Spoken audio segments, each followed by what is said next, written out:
Practice number 4 is everyone exercises their gifts.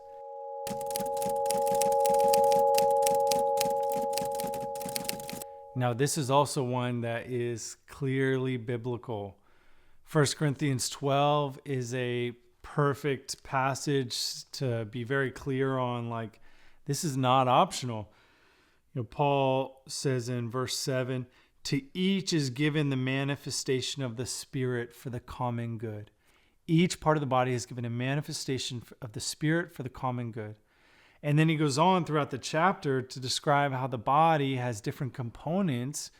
And, my summary of it would be essentially Paul saying, how dare we function in a way that makes it feel like some parts of the body are more important than others, that some of the parts of the body aren't necessary or aren't needed as much. No, we cannot be like that. We must have a culture in the church that recognizes how important and valuable each part of the body is. Now, my question to you is, how often have we seen that today? How common is that in the church? I think it's been my experience, and I would say almost all the leaders coming through our intensives, that it's very uncommon that we would see 1 Corinthians 12 being lived out in that sort of way. Another passage that is very significant on this is Ephesians 4.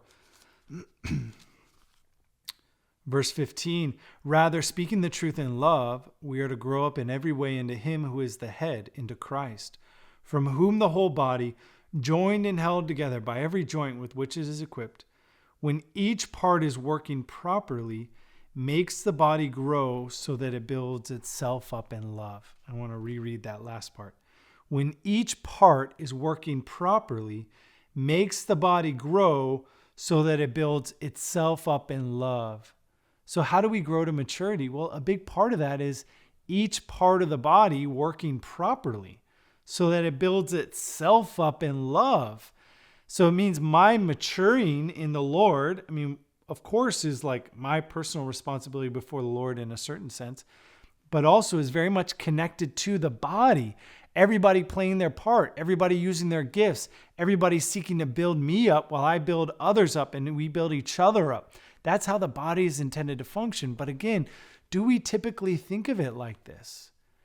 Do we typically, really live out church in a way that recognizes, I need all of these people? Or do we more often think, I need that one guy and I need that? We often think of the people on the stage using their gifts and not thinking of the whole body using their gifts. So how do we build this out? Well, for us, part of how we try to practice this out in the life of the church is what I referenced before, which is that whole restaurant versus potluck analogy.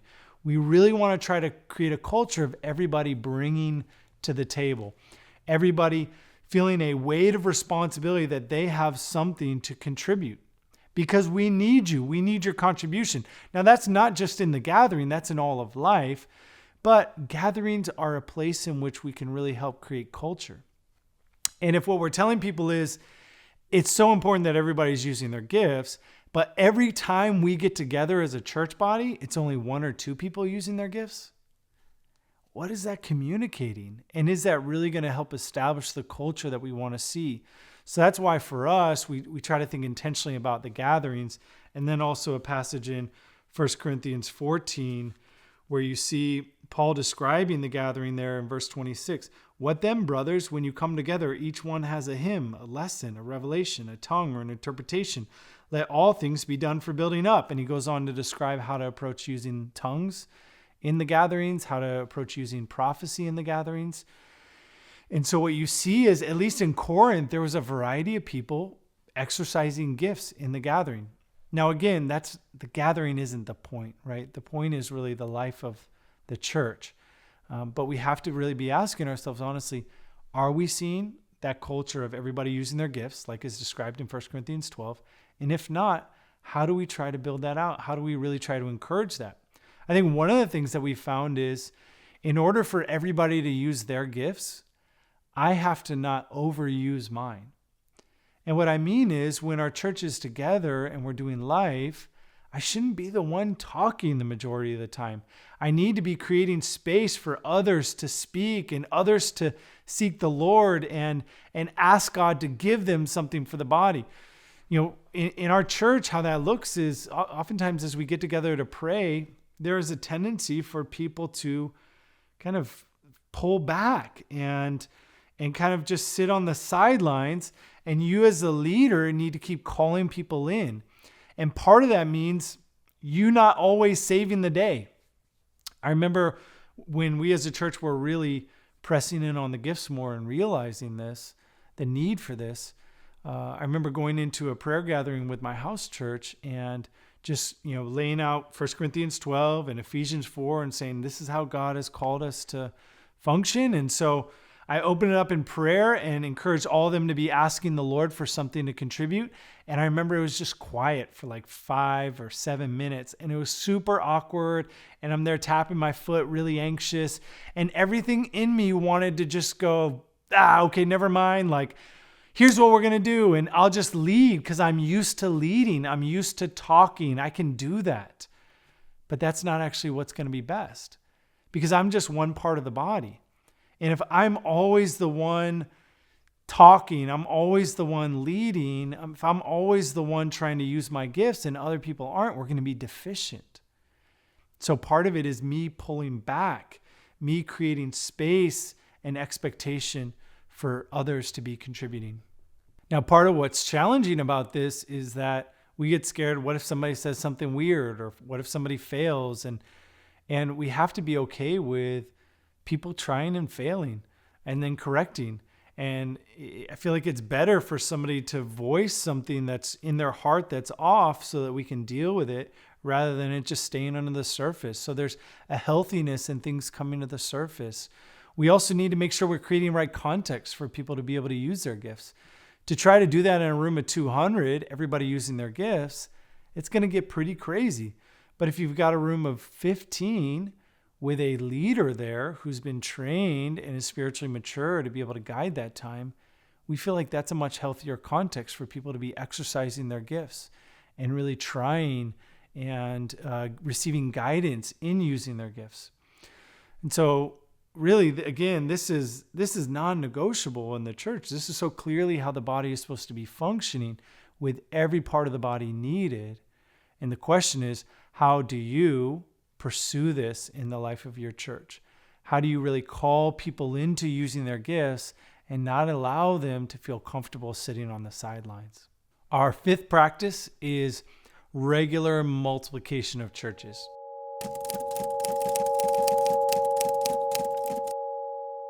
Now, we used to word this as yearly multiplication of churches, and that worked for a few years, and then we realized if you don't double every year, it's hard to keep multiplying every year. And so a lot of this is hinged on how many people are coming to faith and being added into the body. And also a lot of this is hinged on leadership development, making sure that we're really faithfully raising up new leaders and they don't move away or they don't have to step down for some reason. And so there's a lot that goes into this regular multiplication of churches and challenges that can come up. And also on top of that, it's probably one of the least favorite practices of people in We Are Church. Because very rarely do you have a group of 25 or 20 that go, yes, like we're going to split. And if that is the case, it's probably indicative of something unhealthy.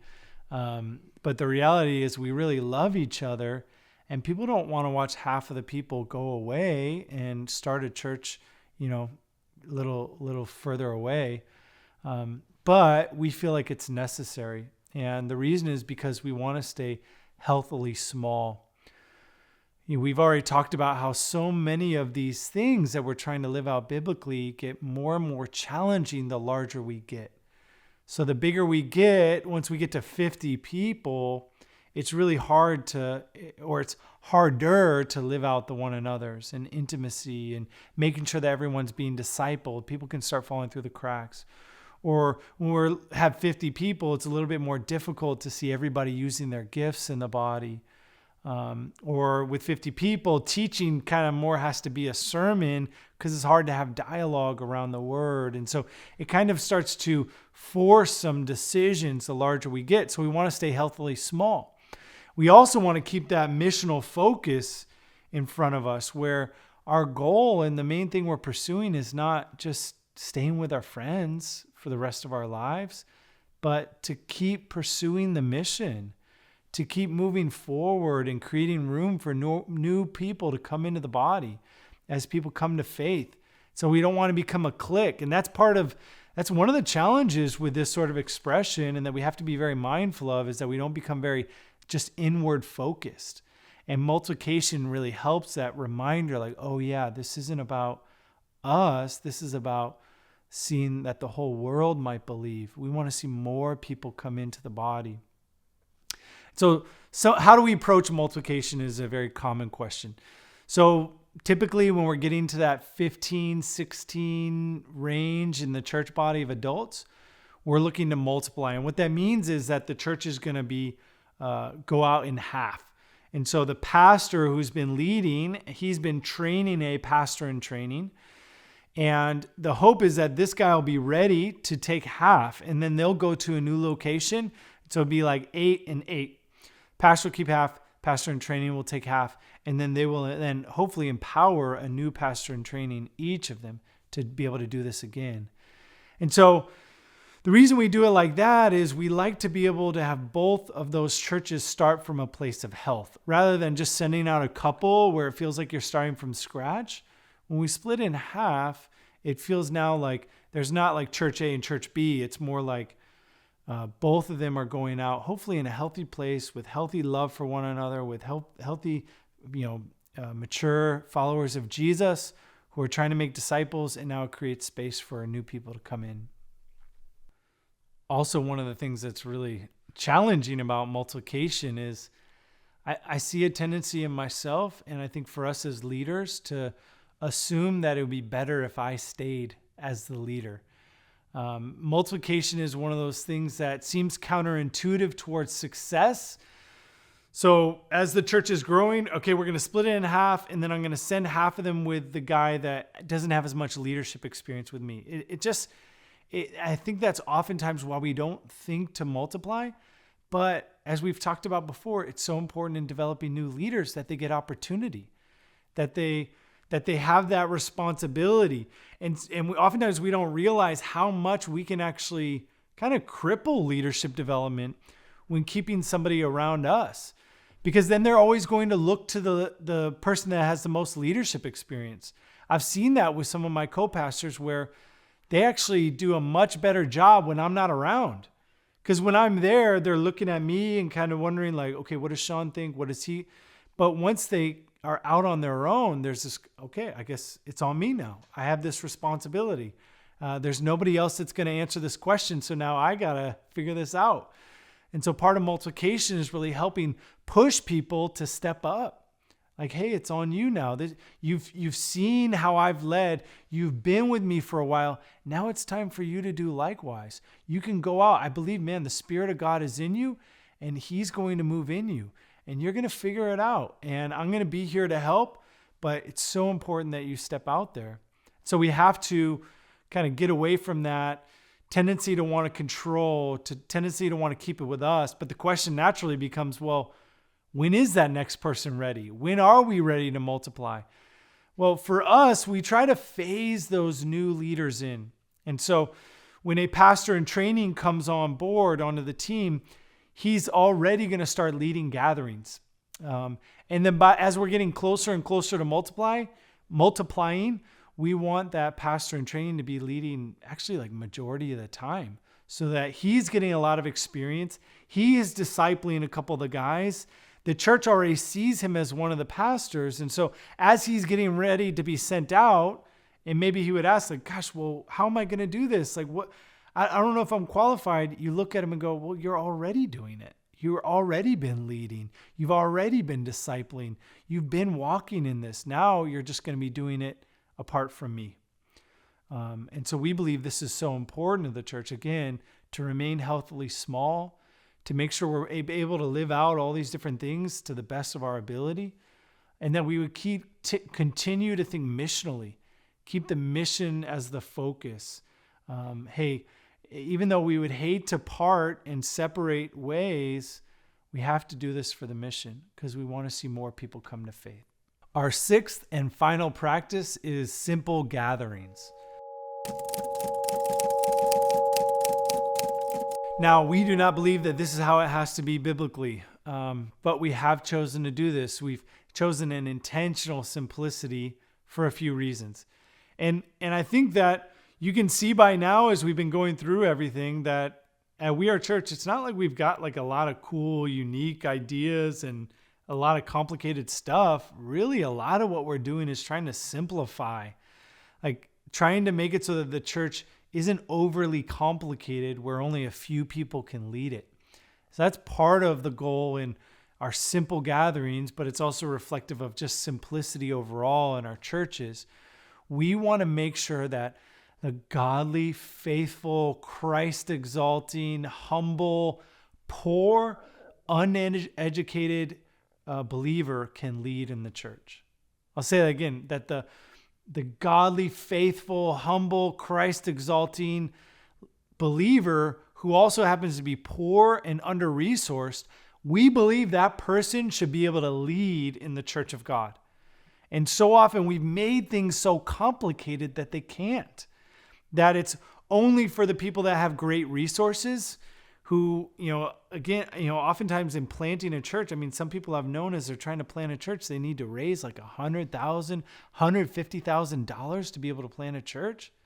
Well, if that's the case, that means only a certain segment of the wealthy can plant a church, or people who have wealthy friends. That doesn't seem right. Or again, if part of being a leader in the church is being this very impressive, eloquent, super smart, got your doctorate sort of leader. Now, again, praise God for those type of leaders. I'm not trying to knock that. What I am trying to knock is the tendency to think that that is what is necessary to lead in the church. But that's not biblical. That's not what we see in Scripture. We see Jesus picking uneducated men, and then they went off to do amazing, powerful things. And so we need to be very careful that we don't make the church so complicated that only certain types of people can lead. So again, therein lies the simplicity. One of the ways that we've thought of it is kind of the difference between a hotel and an Airbnb. Think about what percentage of the population could start and run a hotel. I mean, it's super limited. One, you'd have to have the know-how in running a hotel. You'd have to have a lot of capital to be able to front building it and being able to staff it before you actually get revenue coming in. I mean, it's such a slim percentage of the population that could do that. Now, what about running an Airbnb? Now, I mean, anybody can do that, really. I mean, at least you just have to have a home that has an empty room and a smartphone. I actually run Airbnb out of my home. It's not too complicated. And so that's kind of the difference we're talking about in the church, where oftentimes it feels like when the church is super complicated and costs a lot of money and all that, it's kind of more that hotel. Only a few could actually lead that. But when it's simple and very reproducible, like an Airbnb, you can see anybody leading in the church as long as they have godly character. So that's part of the intentionality with simplicity. Another thing is what we talked about previously out of 1 Corinthians, where Paul was intentionally not using all of his eloquence. He was intentionally not trying to be a super impressive leader. He was making himself simple to focus on and highlight the gospel message and the power of God through the gospel message. And so we want to be very careful that we aren't drawing people with other stuff, that we aren't building the church based on how eloquent this person is, or how great of a musician this person is, or how nice of a building we have, or how great a leaders we have, and great programs, and this children's ministry wing. And again, like we talked about, it's not that those things are bad, but we don't want those to be the draw. And so therein also comes this intentional simplicity.